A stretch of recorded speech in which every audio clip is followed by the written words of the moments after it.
There is a pit that leads into a dark cave. In this place, a young man is eating parts of the corpse of a giant monster beast that is restrained with chains. He munches everything possible to his mouth, desperate to survive. He makes a big bite. He chews. At the end, he barks. This young man is Alto, and he declares that he will survive his predicament. There is a well. Days ago, Alto fell from this well.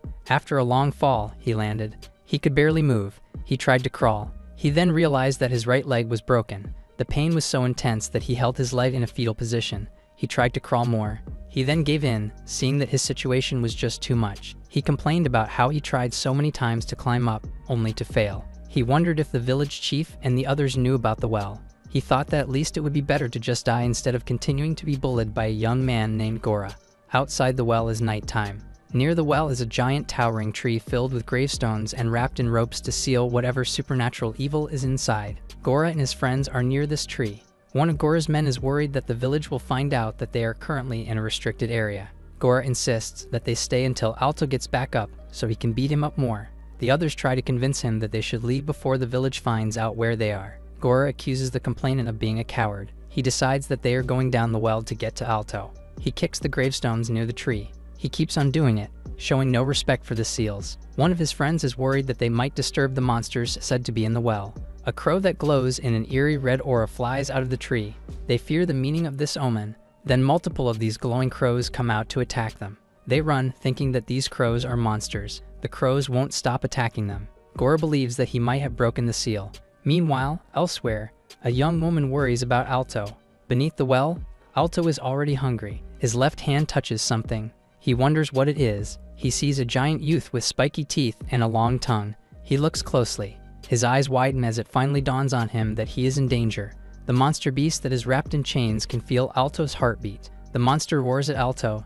It telepathically tells him not to be afraid because they will not harm him. They tell him that the humans attacked them and wrap them up in chains. Alto grabs a rock. He throws it at the body of the monster to see if it will move again. The monster stays lifeless. Alto thinks that he might have just been imagining that it was alive. 10 days later, Alto observed that the monster is still not moving and thought that it must have died. He believes that he will share the same fate since there is no food or water. He then remembers his childhood friend, May, and imagines her being happy to see him. He remembers that when he was just a little boy, he was constantly getting beat up for being an orphan. Even then, May was the one who took care of his wounds. They grew up happy together. Her name is what he keeps on thinking of. He remembers the woman telling him that she will always be by his side, that they will be together forever. It is as if the fall to the pit is just an obstacle separating him from her. He grabs a rock and tells himself he will not die. He bashes the body of the monster with the rock. Blood starts squirting onto his face. He knows that without him, May is in trouble with Gora's men, and that he needs to be alive to protect her. As he eats from the meat of the monster, he declares that he will survive, that Gora will not have his way. After a while, he became used to the taste. Alto then feels pain within him. He screams as a dark aura envelopes him. His body mutilates. He gets overwhelmed by the power wrapping itself around his body. It is like it is eating him whole. Smoke fills the pit. It is revealed that he transformed to have demon-like features of armor-like black skin in some parts of his body and black horns on his head. He looks up to the light from the surface. He jumps towards it. He reaches the top. Like it was an easy leap, he steps on the surface ground for the first time. His body then transforms back to human form, and he is glad to be alive. He can still feel the monster within him and cannot believe he is not dreaming. He wonders if it was because he ate from the monster's body. He asks himself if he has become a monster himself. What he does not know is that there is a man who saw his demon form from the trees. This old man thinks Alto is a monster. He hurries to tell the village chief as soon as possible. Meanwhile, Alto is walking when a butterfly suddenly comes out his body. He tries to reason that he must have swallowed something before. He suddenly grows giant butterfly wings on his back. It flaps, sending him to the air without his control. He grabs onto a nearby tree to stop himself. He waits. Eventually, the wings disappear, and he is left exhausted while lying on the ground. Hundreds of years ago, the humans and monsters lived together in war. Humans with powerful abilities appeared one day to disrupt the balance between species. These beings killed many monsters and drove them outside human territory. The most powerful of these monsters, known as the Magiri, were sealed away. The secret organization of warriors known as the Kog No sealed away one of the most powerful Magiri, after which these warriors hid themselves. Humanity gained hundreds of years of peace due to their actions. Yet the monster never truly disappeared. At present at Mora's village, May stands patiently waiting for Alto to return. He worries since it has already been days since he disappeared. She urges the village chief to send people to search for him. The chief tells her that there was nothing they could do. She leaves the chief's office disappointed. May looks behind her. He sees that Alto has returned and looks both dirty and exhausted. The girl rushes towards him. She embraces him and tells him she feels relieved he is alive. The guy feels guilty that he made May worried. He tells her he has a surprise. He shows that he brought a rabbit with him. May suddenly screams for Alto to watch out. The man looks back, alert. He suddenly gets caught in a net and gets raised up. Gora and his team appear to see if they have caught him. Gora sarcastically comments that he is glad to see Alto. He praises him for being brave enough to return to his girl. May pleads with him to let Alto go. The bully asks her why he likes Alto so much when he is just an orphan. He forces her against his body and demands that she come with him instead. Leto is getting angry that his eyes turn red. He turns into his demonic form and frees himself from the net. He feels so much rage that he does not care anymore if everyone finds out about his new form. Gora's men get scared. They run, leaving Gora and May behind. Alto dashes towards Gora at lightning speed. He reaches the bully in an instant. He pins him to the ground and makes his arm a blade to plan and stab him. The crying Gora begs for mercy. Alto laughs at how he pleads for his life when he did nothing but torment him. May tells Alto to stop it. The man realizes what he looks like in front of her. Alto gets off Gora. Then he transforms back to his human form. Gora stands back up. Then he runs away. Alto tries to talk to May, however, the man can't find the words. He tells her that he just wants to be with her, but the woman rejects him. Alto becomes sad. He leaves her feeling sorry for himself because the girl of his dreams sees him as a monster. People with pitchforks and spears appear. They rush to get to Alto just as he is about to leave. Some of these people restrain May. The village chief led the charge. He tells the young man that they can't let him leave since he is now a monster. They point their weapons at Alto. Alto grips his hand. He asks the villagers in fury if they are planning to imprison him like the monster he found in the well. The chief tells him that the monster he saw in the restricted area was a magiri known as Kamiku. He says that as the Cog-No group, it is their responsibility to seal away monsters like him. Alto turns into his demon transformation, ready to fight for the injustice of being imprisoned when he did nothing wrong. May cries seeing him so troubled. The chief continues to order his men to capture him. Armored guards appear. They unveil the sealing sword, a giant metallic stake with chains wrapped around it. A sound can be heard from the woods. One villager gets alerted by it. They see that multiple giant monsters of differing appearances come into their village. They become chaotic as they run away. Many become eaten by them. The villagers know that minions only appear once Kamiku is resurrected, so they realize that Alto has become the Magiri. One old man is about to be eaten by a monster. Alto comes to his aid. He slices the monster's head off with an energy sword. The old man is shocked by his actions. Alto then goes on to kill multiple minions. As he finishes his combo, he makes a fighting stance to prepare for his next move. May sees that there are so many people lying on the ground. Unbeknownst to her, something is behind her. She sees that a giant wolf monster is about to get its jaws on her. Alto kills it before it can. He then shields the girl away from the monster. The man tells her that he will protect her no matter what. The old man Alto rescued before is starting to see that he still is human. He is frozen at the thought that they might be wrong about him. The chief snaps him out of it. They stand together with their swords to fight the monsters. The chief tells the man to evacuate the villagers while he covers for them. The old man tells some of the guards to come with him. Meanwhile, the chief orders the rest to stay with him to support those evacuating. He rallies the troops to charge towards the minions. Meanwhile, Alto asks May to come with him. He feels guilty that he will escape with May while the others are still fighting. A giant octopus monster bigger than the rest comes into the field. The village guards get overwhelmed by its tentacles. Some of the tentacles penetrate through the men's bodies. The chief orders them to stop the octopus by any means necessary. Some tentacles draw near the chief. It turns out the chief saw the tentacles coming and sliced them up with his sword before they could get to him. He misses one of them. It penetrates from his back through his chest. The villagers can tell that it is over for them. Alto rushes to the octopus monster. He is so fast that the guards do not see him come through them. He battles the monster head-on. He collects his speed. His dash destroys many of its tentacles. The impact of his attack is so strong that there is a huge explosion. Blood rains over Alto. The octopus falls and the chief survives. May calls for Alto. The guards are confused as to why the man they called a monster saved them. The chief asks him why he did it. Alto denies that he did it for them and tells them that he was merely protecting May still. The old man tries to evacuate everyone before more monsters come. Alto asks that May come with him. The villagers continue their retreat. One child trips while he walks. He lies on the ground, crying. May rushes towards the boy to help him. As she helps him up, a new monster approaches her. May realizes what's behind her. She gets injured by the flying monster. Alto sees her fall. He feels helpless. The helpless feeling turns to anger. His body glows with energy in his fury. The woman lies on the ground, almost at death's door. Alto destroys the monster at quick speed. He then runs towards May. He holds her as he pleads for her not to leave him. The woman says she is not long. She touches his face with warmth. She then apologizes for not being able to accept him before. As they hold hands, May tells him he can't stay by his side after all. Then her eyes close. The man screams May's name in agony. The pain is overwhelming. Powerful energy comes out of him as he screams. The people are starting to worry for their safety against him. Alto looks towards the guards. One guard fears him. He suddenly feels pain. It turns out, Alto already has a hold on his throat and is gripping him. The chief asks for him to stop. The chief tries to convince Alto to stop strangling the man since May would not want him to do so.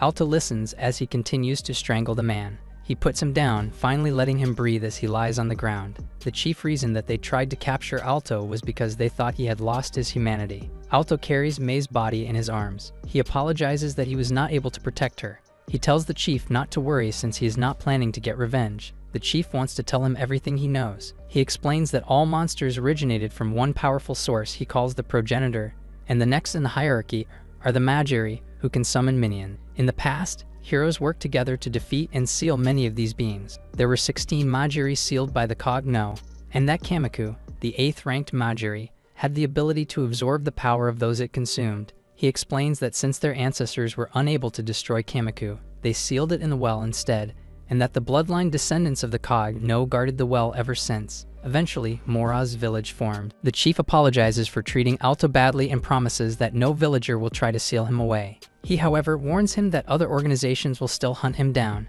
He says that he has the choice to walk the path alone and sever himself from humanity. Alto thanks him for the advice, but says he chooses the path of being a human to keep his promise to May. The chief asks to hear him out before he leaves. He tells him that there is a way for him to be human again.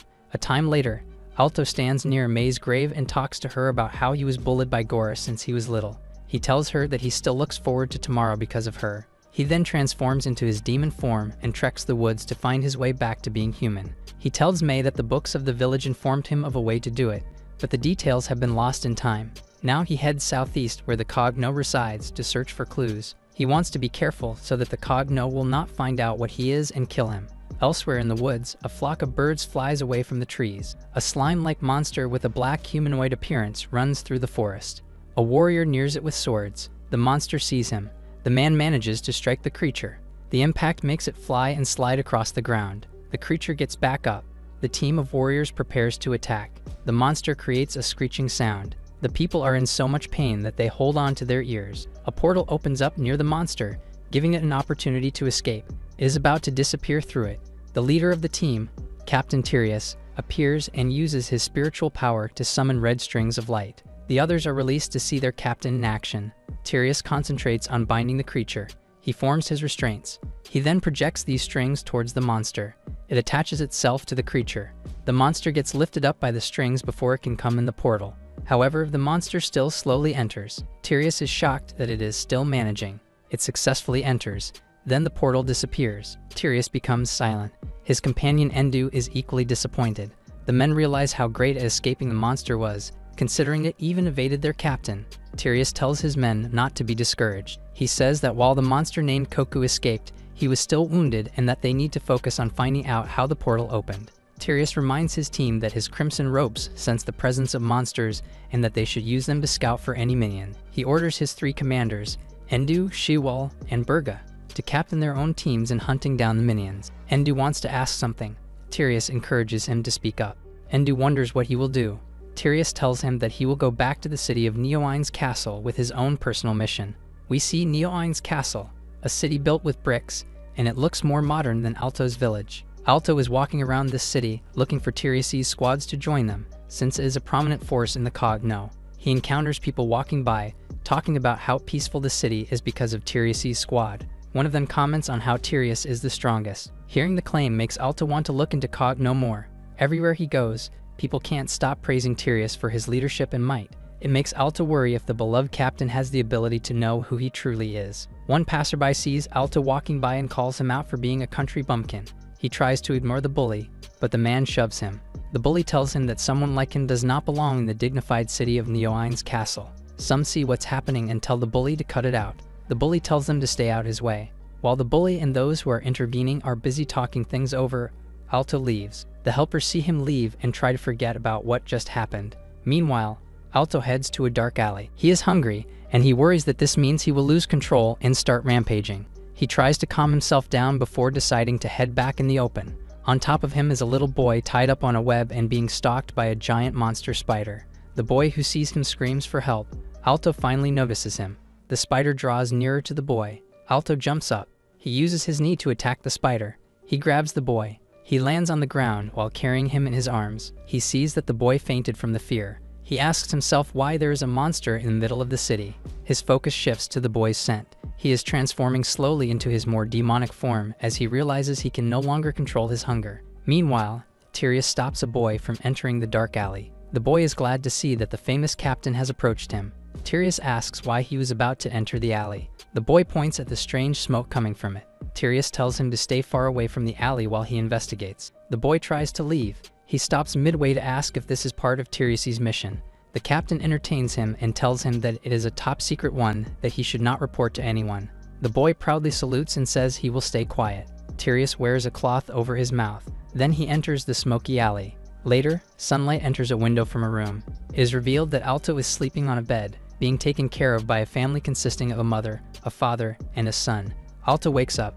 The family sees this and readies to call someone named Mena. Alto assures them that while he feels dazzled, he is feeling fine. The door opens. The father returns with Mena.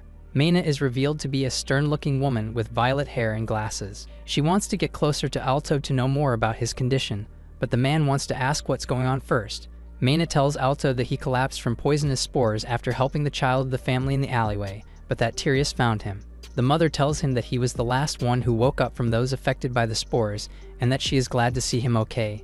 Mena asks to check up on him. She looks closely at his pupils and sees that there are no issues in his eyes. She touches his wrist and observes there are no abnormalities with his pulse. She smacks his back and sees that his breathing is fine. Mena then takes off his blanket. Alta realizes she is getting too personal and blushes as he demands she stop. Mena says she was just trying to help but stops. Tyrius comes in asking about Alto. He tells Mena to give him and Alto privacy as they talk. Alto becomes tense now that he is in front of the famous captain. Mena and the child look away while the two get ready to talk. Tyrius grabs a seat. He tells Alto not to be nervous and relax. Alto asks what he needs from him. Worried, he is suspicious of his true identity. Tyrius asks if he saw any monsters in the scene. Alto answers that he didn't. Tyrius worries since there should not be any monsters in the city. If there was one in the alley, he fears that someone called it to be there. Alto feels relief that the man did not see anything. Tyrius asks again if he saw a monster. He replies that he only saw the child being attacked, but could not put a finger on what. Alto looks at Tyrius's reaction if he is suspicious. The captain tells him that he needs to get going since the selection test for his squad is about to begin. Alto is interested in entering the selection test. Tyrius advises him to reconsider entering. Alto asks why. The captain answers that he is not suited for the job. He reveals that he knows that he is from Mora's village, and that people from there were not strong enough to defeat a relatively weak monster.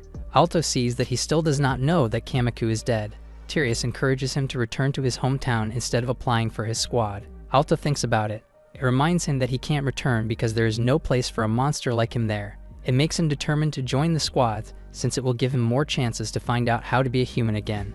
Later, the selection venue is revealed to be a large arena. The place is crowded with those who want to join the quad, with many looking tough.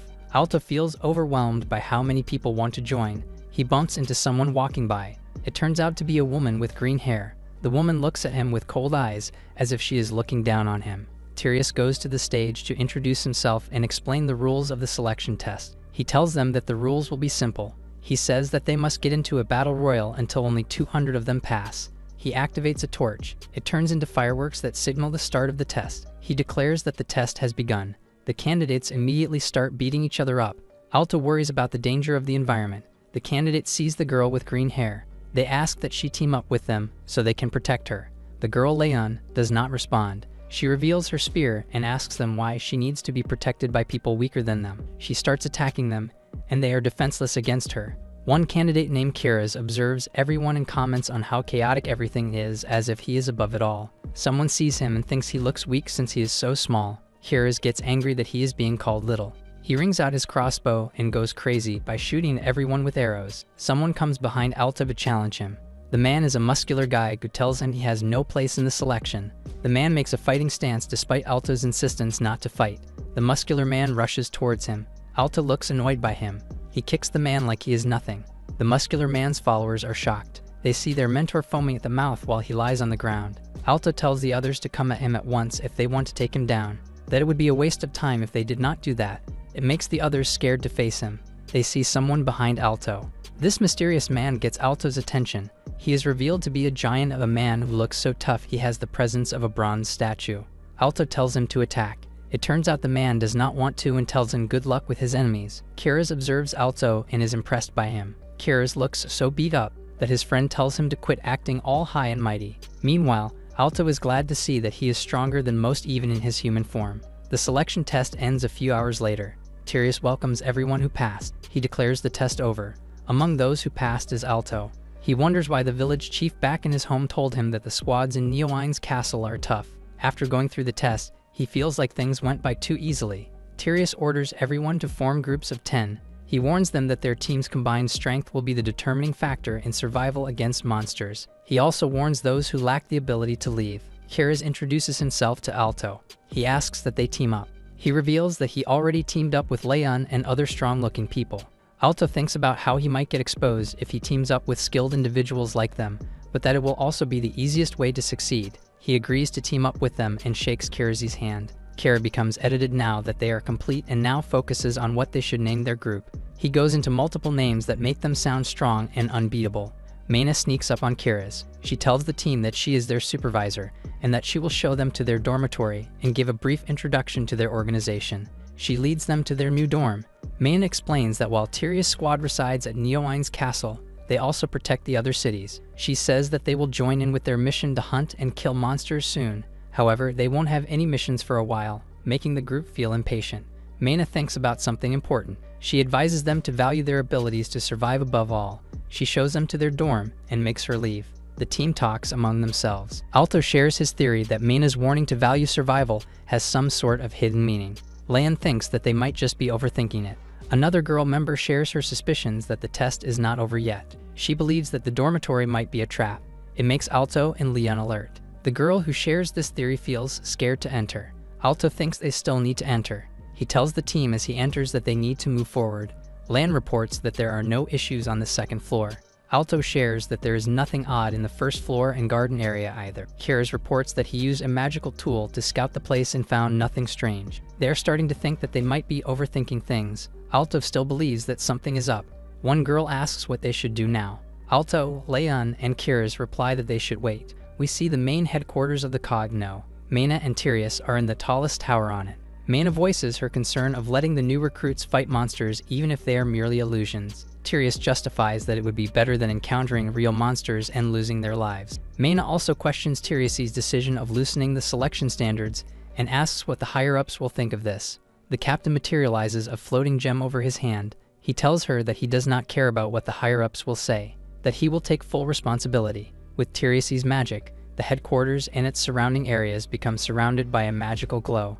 The onlookers get confused and scared. Meanwhile, a mysterious figure is stalking the headquarters, and he feels proud that Tyrius has not detected him yet. This man promises to give the new recruits more than just illusions. He is revealed to be a man with long hair in a regal outfit, and he surrounds himself with a red aura to activate his spell. Somehow, Alto returns to his house in his home village. He is sleeping in his bed while worried May wonders when he will wake up.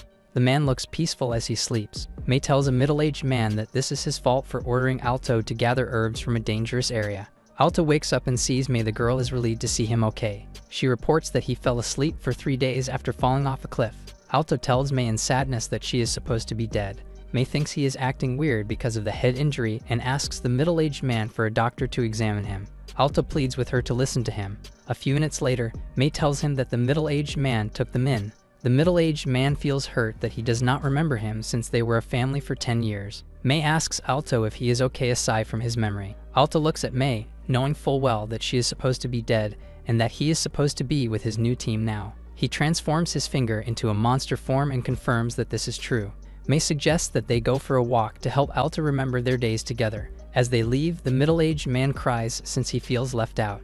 May shows Alto the tree where he felt when he was 5. She shows the spot where she tripped over and how he filled it in for her. She tells him that every summer night their grandpa forces them to go for a walk with him and that he always gets frustrated in the process. Alto keeps thinking that this illusion must be part of the selection test. He sees something in the distance. He sees Gora with a little boy. He thinks that Gora is still the same unpleasant man he remembers. It turns out the man he knew as a bully is offering to fix the little boy's stuffed animal. Alto thinks Gora must have hit his head to be so kind, making May comment that he has always been a good boy. The environment suddenly turns dark before Alto. They are in a void, yet May does not seem to notice since she is still talking about the village. Hands form from the liquid-like floor and reach out to Alto.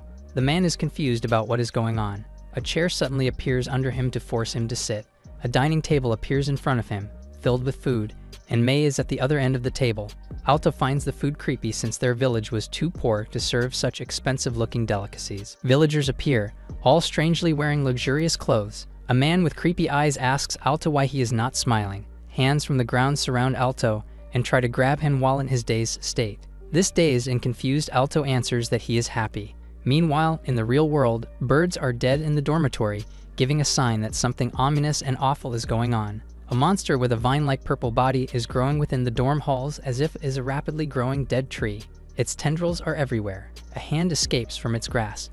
It is revealed to be Leon, struggling to get out. She manages to escape and falls to the ground. She comments that their test appears to be too intense and that some of their teammates are already dead. He looks at all her teammates being intertwined between its vines and thinks that it is like she is in a nightmare. She sees Alto from one of its vines. She unsheathes her blade. She throws it, breaking the vine and tying up the sleeping Alto. He falls to the ground as a result. Leon goes to him. She decides to first free everybody before planning ahead. She unties Alto. He looks so lifeless that she wonders if he already kicked the bucket.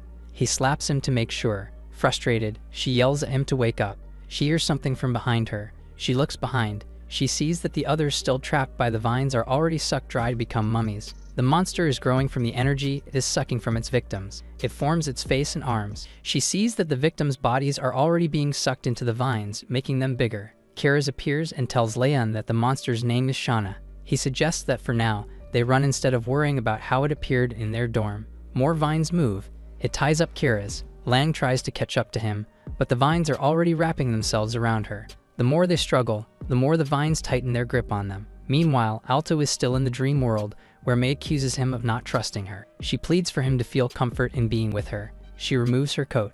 Then she wraps herself around Alto to seduce him. This angers Alto, who transforms into his more demonic self. He scratches her, now fully convinced she is not his beloved. The woman screams. Her severed right arm is now on the floor.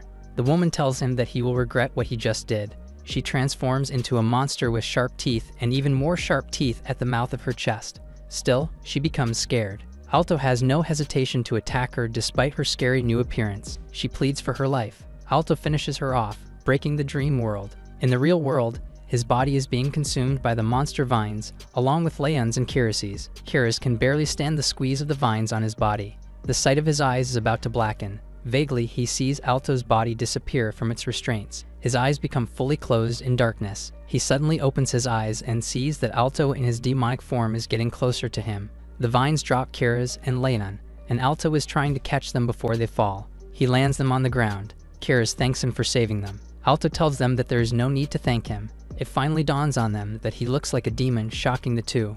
They call his form a process of being demonized. It dawns on Alto that he has been found out. Kiraz panics that he is about to get eaten by him. Alto tells them that he is not like that. It confuses the two that he still has the intelligence to talk. Alto readies to fight them. He comes to think that his village chief must have been right about how he will never be accepted.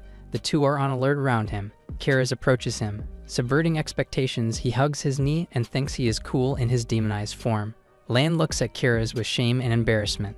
Alto is confused as to why they are not terrified of him. Lan says it is not relevant to her that he became a monster as long as he retains his human consciousness. Kiraz agrees and continues to hug his knee. Alto can't comprehend how they are not trying to kill him right now, like what the village chief predicted if he were discovered. Kiraz tells him that his village chief has a point. Many who were demonized in the past were known to be power-hungry fools who wreaked havoc on humanity. It resulted in the killings of those who were demonized. Since his chief only wanted to seal him away, Kiraz thinks he was more civilized than others who would have killed him instead. However, Kairos wants something from Alto in exchange for keeping his secret. He tells him that he wants him to hunt down a demon slayer for him. He names him the Death Knight Erden, a wraith-like figure with a black horse with glowing green eyes. Alto agrees with his condition, believing it would be an easy hunt. Alto then asks Leon what her condition is to keep his secret. The girl says that she has none. She only says that she will end him if he ever loses his human reasoning. Alto replies that he agrees with her terms. Kairos recognizes Leon as a member of the Kriya's Eye. Alto asks what Kriya's Eye is. Kairos explains that it is a city in the northern tip, known for its advanced technology and high crime rate.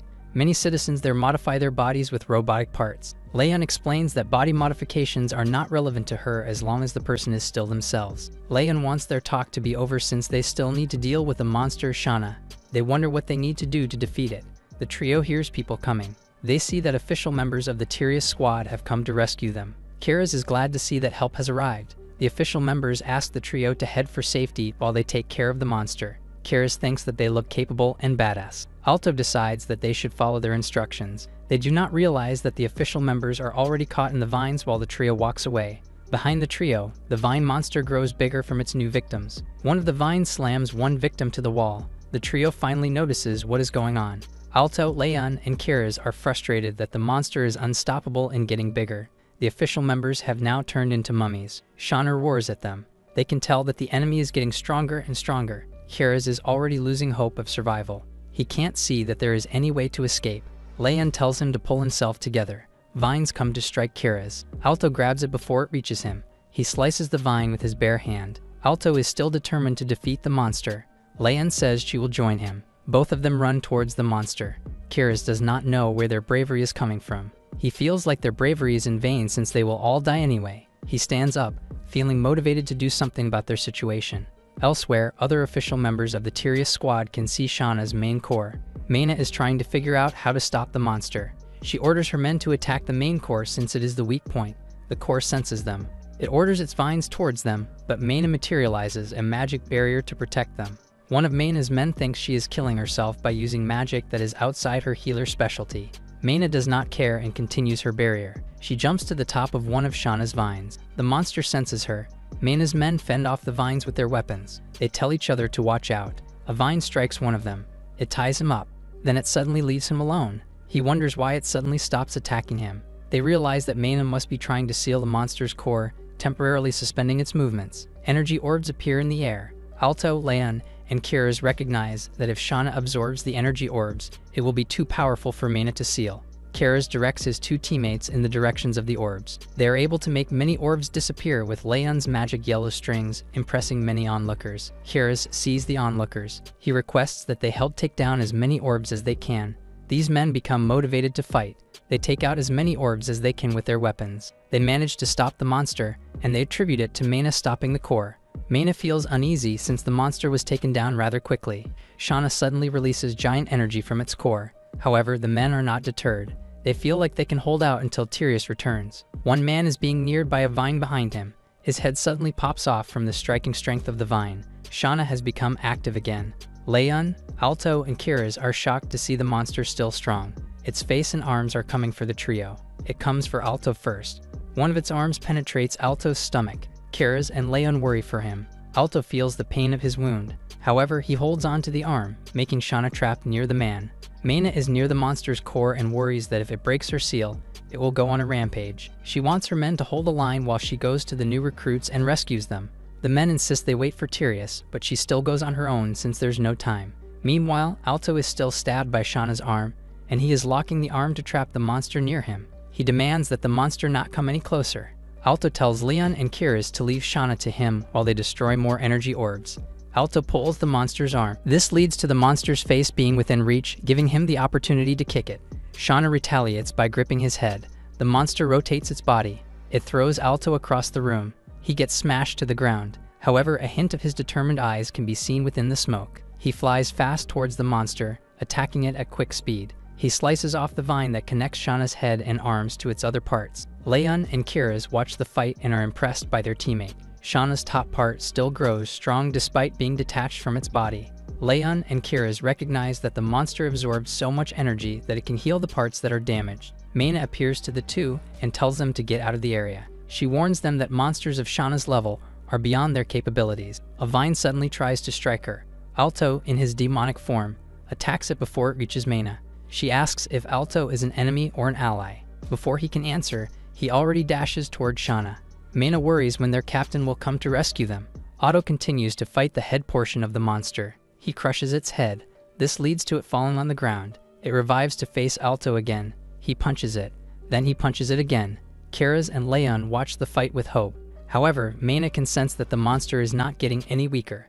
Despite this, Shauna's head is already detached from its body. Alto worries that he has turned hungry from the fight and might lose control. Still, the headless body moves. Snake-like vines grow from where the head used to be. These snakes form into a new green head, and it keeps saying that it is hurt. Mana analyzes that Shauna has eaten too many souls that are trying to burst out of the monster.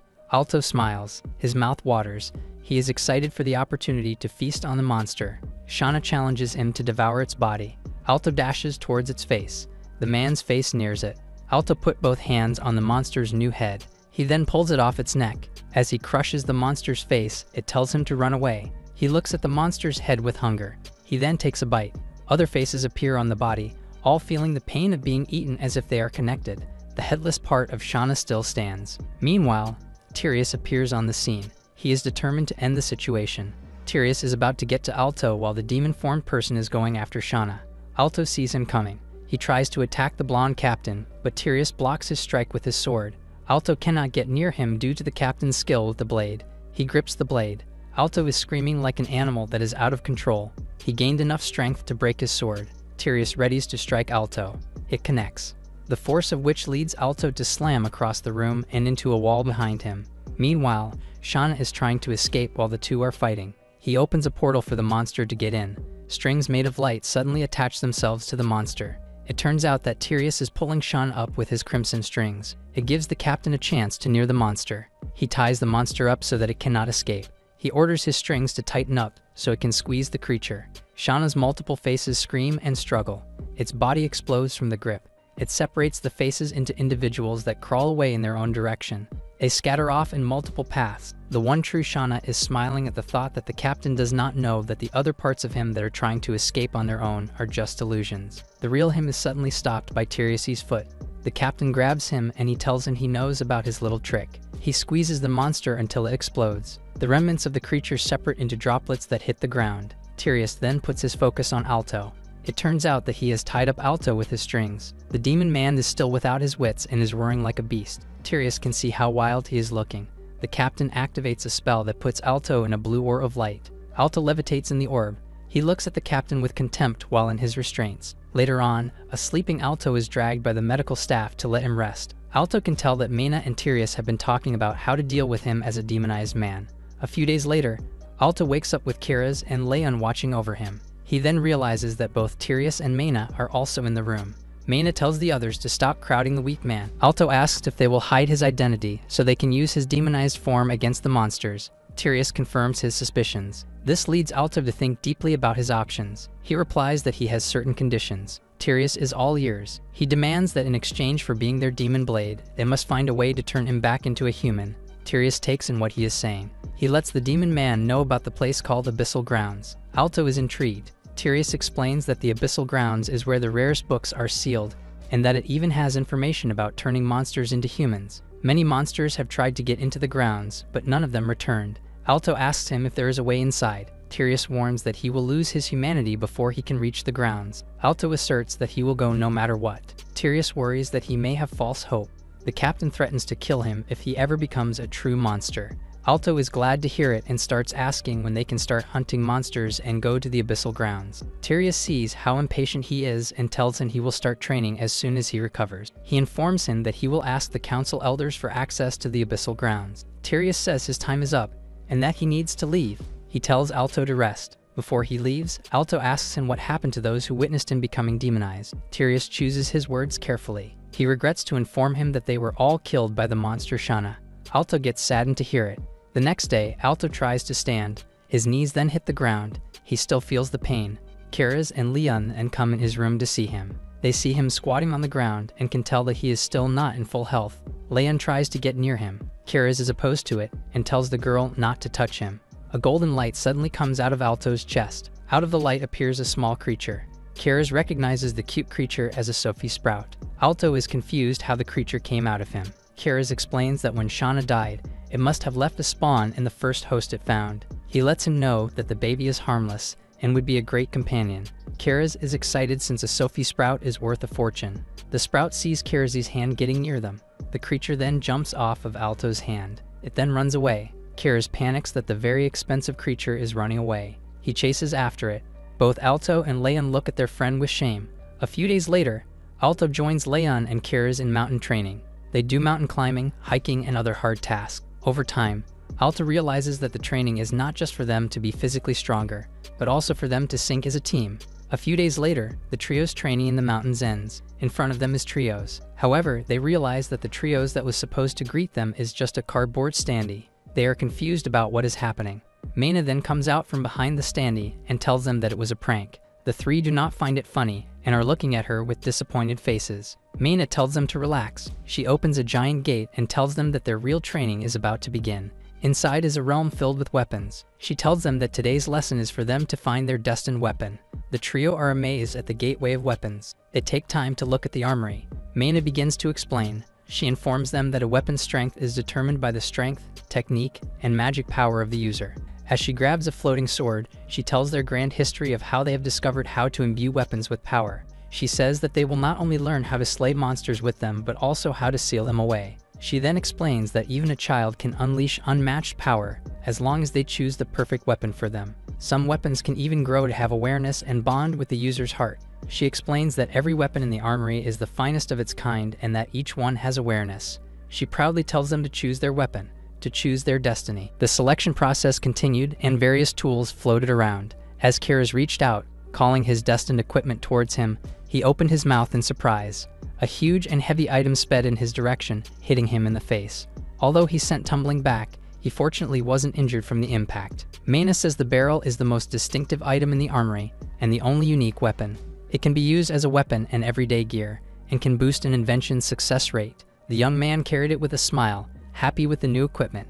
Drawing on his success, the remaining two are told to close their eyes as they give it a try. Following orders, the two focus hard, allowing their aura to flow out. Doing well, they're encouraged to breathe deep and keep going. With this, the swords on the ground began to move and floated in the air. They remained calm, silently calling the destined weapon to them. Finally, a sword approached Leon, appearing in a swirl of golden energy. The hilt automatically made its way to her hand, and they blazed with power, establishing the bond between weapon and master. Giving it a few swings, she seems to be satisfied enough, as it's easy to use and way more powerful than other swords. While Maina commended her, approving the choice as well, Alto continued to focus, certain that he sensed something earlier, but couldn't find it again. He calls on his weapon to appear quickly, and as he willed it to happen, the blades surrounded and churned around him. The sensation is so intense and fast that Kara's barely dodges a speeding sword. The tornado of tempered steel spun faster around him, resemblant of Tyrius' flare back in the day. Just then, Alto froze as he felt something different. He reached out for a sword, his hand slowly inching toward the handle. However, when he was just about to grip it, the blades fell to the ground, all returning to their dull and minimal forms. They all looked in confusion, and even the captain had no idea what just happened. With this, he closes his eyes to try again.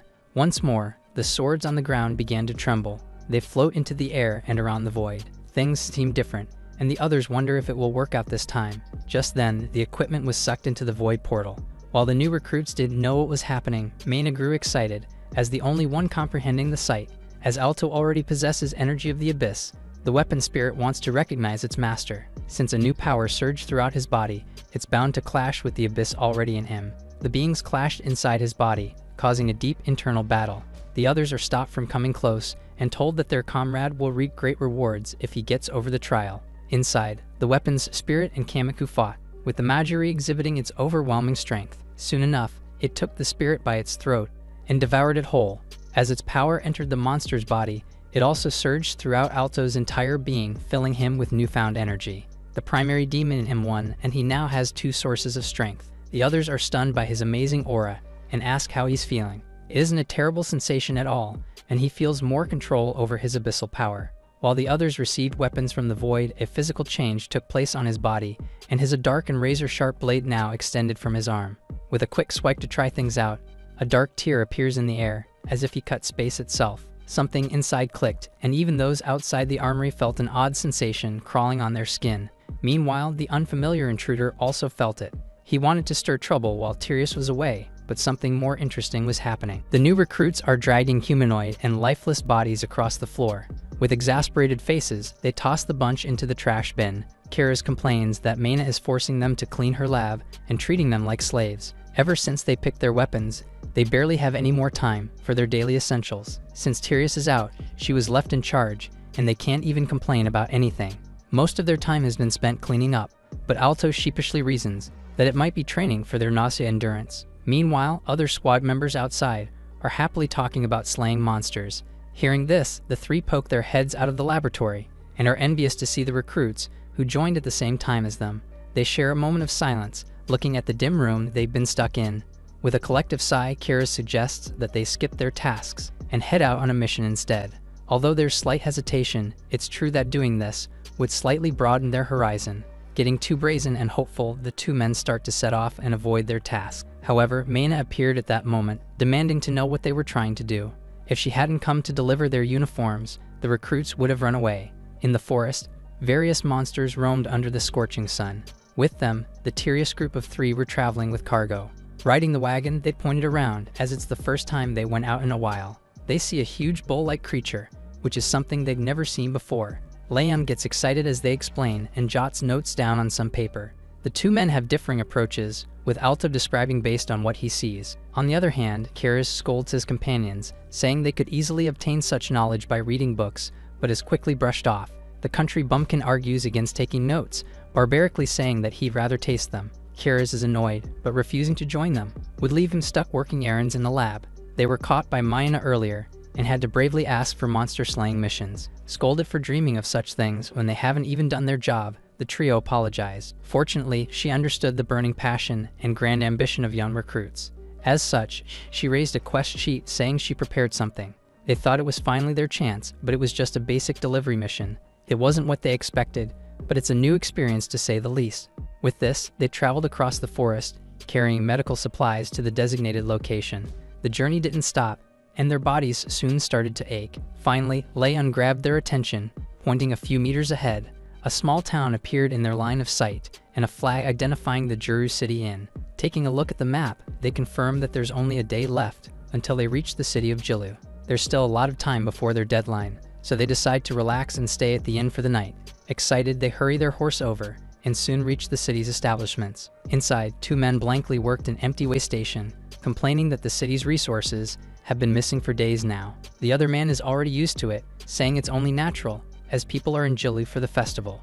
With the trio's arrival, the innkeepers prepare some food before they rest. They're led to the best room in the establishment, where they have a view of the city. That said, the inside of the room has a massive layer of dust. Opening the windows, Kiraz is stunned by the view, and they see a deep orange horizon as the sun sets over the city. The golden light shone on their faces, and it was a beautiful sight to see. Considering how amazed Alto is, he's told that he'd faint if he saw the city's other side. The know-it-off wants to show off a bit, and offers to enlighten him. Years ago, a rampaging demon god shook the ground, raising the city above sea level. Pushing the land to the sky, it created a unique landscape where deserts and glaciers coexist. With only one passage in and out, an iconic history and culture was born. However, every year, the Juru demon stirs, heralding spring and the revival of life. During this period, people hold celebrations to honor the beast's blessings and welcome the new year. After it stirs, the landscape changes according to its influence, affecting their home for a year. The innkeepers are surprised by his explanation, saying he's really well informed, and encouraging them to join the celebrations. For this to happen, they can only hope for their mission to go smoothly. Feeling optimistic, they rest for the day, and night soon comes. The trio is sleeping soundly, but the faint light of the candle suddenly flickered, and the Alto is woken up by an odd breeze. He finds a closed cabinet in the middle of the room. As he approached, it rustled and shook, taking him by surprise. The doors open slowly and ever so slightly. However, he stumbles upon an odd sight inside and sees a scorpion fighting a spider. The young man reached out, wanting to take a closer look, but he failed to notice the presence creeping up from behind. With a roar, the dark figure attacked, and the inn soon echoed with loud banging and crashing. The innkeepers headed up to check on them, bothered by the noise deep into the night. Just then, the wall itself burst open, sending concrete and wood flying. Inside, they see Alto standing against the strange figure. The The monster turns its head upon noticing them, making the grown men scream and run in terror, begging for their lives. However, with them gone, the half-demon is glad that he doesn't have to hide anymore. He draws the blade out of his arm, now fully prepared for a fight. He charged in and unleashed a flurry of strikes, all of which were skillfully blocked. As the battle was seemingly ending in a stalemate, the others woke up from the commotion and asked what was happening. He warns them against letting their guard down, as the enemy was a tough opponent. Meanwhile, back in Neoines, intruders have made their way into the castle, killing several guards in the process. The dark-haired master stood over the corpses, smiling in satisfaction. A follower asks what they were going to do next, and is told to take all the bodies to someone in the organization's base. He suggests killing the civilians instead to minimize the risk, but the master speaks coyly, saying they didn't do anything, and that the massacre was clearly caused by a monster. Roaming around the town, a beast killed and ate countless soldiers, signaling the changing tides of the country. The trio continued their journey, now more cautious, since they've revealed their identities. Just then, they see a child turning the corner, begging to be spared. A group of hooded figures were after him, armed and jumping in for the kill. Stumbling over a rock, the poor child fell flat on the ground. One man didn't miss the chance and immediately aimed to stab at his heart. Alto intervened just in time, blocking the blade with his own. Sending each other back, he demands to know why they're being so cruel towards a mere child. The men exchange knowing glances, scanning the area and seeing the other squad members ready to fight. He made the first move, swiping and telling the young recruits to focus on their job instead. This puts them on high alert, questioning how the thugs would know that they were on an official mission. Alto was surrounded, and the boy desperately clung to him for safety. Wanting to silence them all, the enemy attacked, but the half-Majiri was too fast, and swung his blade at his neck instead. Moving faster than all of them, the rest were dealt with in a flash, without even needing help from the others. Realizing that they were outmatched, the injured opponents looked up with ragged breathing and decided to retreat for now. With this, they disappeared in an instant. Turning his attention to the child, Alto asks who he was. The others pile on, asking why he's being targeted, and saying he must have gone through a lot. To their surprise, he's unexpectedly hostile, and swats their concerned hands away. He shouts at them, saying they shouldn't ask questions unless they want to be killed. Watching him run back to where he came from, they consider going after the child, but are unable to leave their delivery items unguarded. As such, they soon reach the city's execution squad's post. Delivering all the supplies, the goods are checked, and the mission is officially cleared. Just then, they hear commotion from inside. A man is beaten and punished, told that he can't run from the consequences of his actions. Stepping on his hand, the commanding man demands to know where their young master is. He's already killed most of the Edris family, and now he wants to take over the city itself. He doesn't care for such complaining, fearing nothing at all. Soldiers appear, addressing him as their captain, and are told to force answers out of the man. Following his orders, they drag the hostage back inside. Meanwhile, the villagers looked on in horror, unable to say anything against the tyrannical captain. As the guards were walking away, Alto noticed a familiar token on their waist. Turning away, he quietly tells the others to follow. Alone in the woods, they suppose that the captain actually sent the men after the child. Morals in the group clash as they consider catching the boy, who will certainly end up being killed. Just then, they hear something rattling and snapping in the bushes. Checking it out, Alto relays that it's just a black cat. He turns away, ignoring the missing child, crouching to keep himself hidden. He sighs in momentary relief, but finds the three looking down and smiling at him. As the boy backed away, they try to advise him against running away. With a reassuring smile, they insist that they just have a few questions. As such, they first ask who he is, and why the captain's men are after him. Struck with fear, the child begged for mercy, wanting to be let go. Just then, they hear the voices of men nearby, obviously still looking for the missing boy. He runs away in fear, but Alto stops him before getting too far. He begs to be released, saying he can't be caught by those chasing after him. The squad member refused to, and the guards slowly inched closer to where they were. With this, the boy resisted and somehow managed to break free. Jumping forward, he placed his hand on the ground, and in that instant, a huge magic circle appeared before them. A blue light shimmered, and to their surprise, they began sinking into the ground. Soon enough, half their bodies were submerged, and they were eventually swallowed completely. Hearing the commotion, the men appeared on site to check what was happening, but found a completely empty space in the forest. As they went on their way, the ones who sunk to the ground suddenly fell onto a cold, hard floor. They found themselves in a spacious room, empty but oddly regal looking. Seeing portraits of grown men on the wall, they wondered where they were. Lifting the child up, they calmly demand to be enlightened on the situation.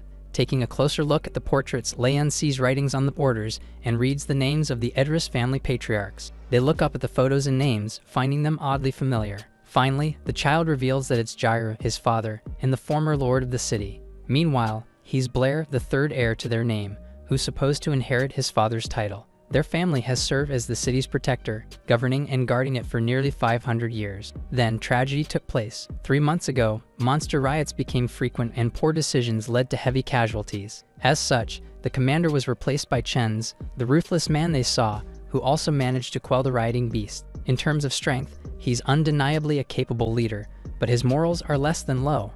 The worst part is that he stumbled on the secret method of stealing the Gyru beast power. Soon after, he staged a coup, blaming the monster riots on Gyru and killing his family. The rest of the Edris family soon followed, and Blair barely managed to survive after kind servants helped him escape.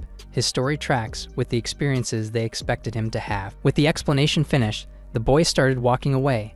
Alto stopped him, saying he still hadn't told them why he was still lingering around. Pointing to the passage up ahead, he says he's going to rescue something trapped ahead. To their surprise, he says it's the Gyru beast. Meanwhile, the innkeepers from before report the monster encounter they had. It was as if two beasts were battling, and they had no idea where it came from. Chen's looks down from his throne and asks if there was anything special that day, aside from the monsters.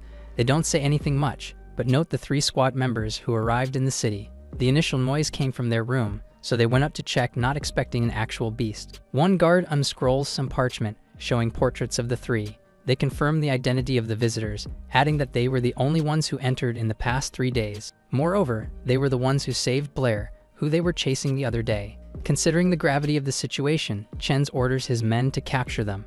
Rushing to follow orders, the guards moved immediately, putting the entire city under lockdown just to capture 4 people.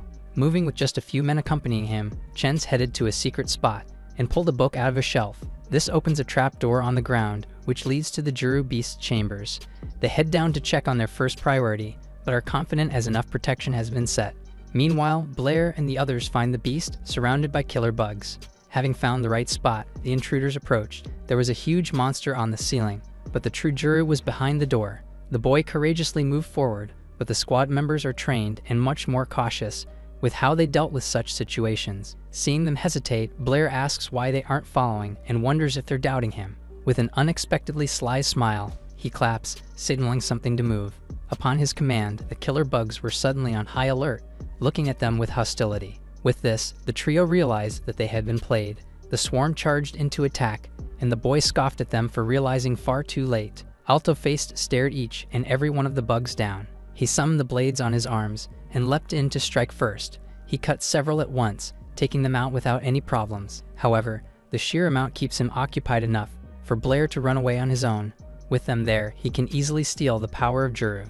That said, Alto wasn't alone, and his 2 comrades jumped in to fight the arrogant brat. To their surprise, he reacts fast and grips the belt on his waist. He uses it as a whip and sends the 2 flying away with so much force that they crash into the wall far away. The lone clash leaves them heavily injured, and the boy finally reveals that Blair's body is just a host he took over after being killed. They're no match against him, who ruled over the city exterminating demons for 50 years. Hearing this, they realize that he's Gyru, who's taken over his son. He has no qualms against it, saying he has full ownership over his child's body. Crossing the passage, he leaves them to deal with the monster on the ceiling.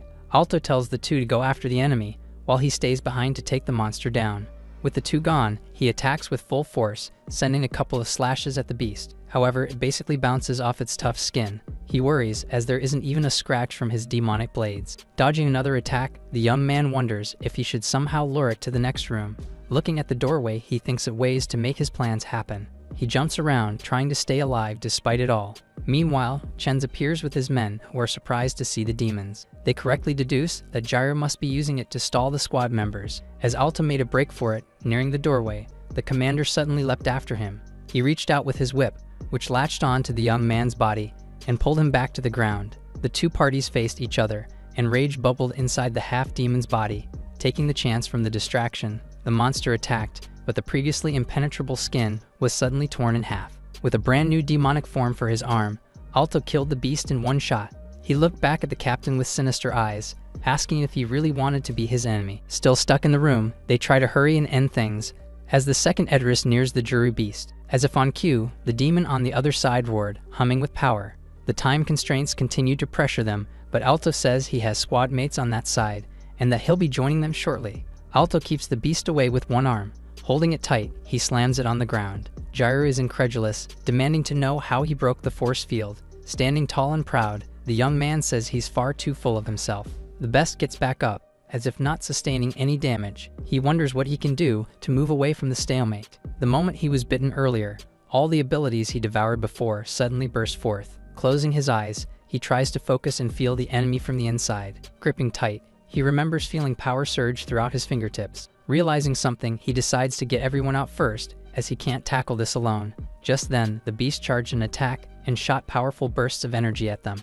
Alto faced it head-on, and the blast nearly wrecked the entire underground area. Running around, the beast soon disappeared in the smoke from its attack. Later on, the ground shook on the surface, and everyone is shocked as the Juru beast suddenly emerged from the earth. Acknowledging the powerful enemy, some stayed to stall for time, while some ran to warn others. However, they don't stand a chance against the demon, which easily plowed through their ranks. It's ridiculous for them to think that mere human flesh would somehow stop a rampaging god. Alto appeared again, questioning his claim to be a god, and smiling as he likened him to a pile of scraps instead.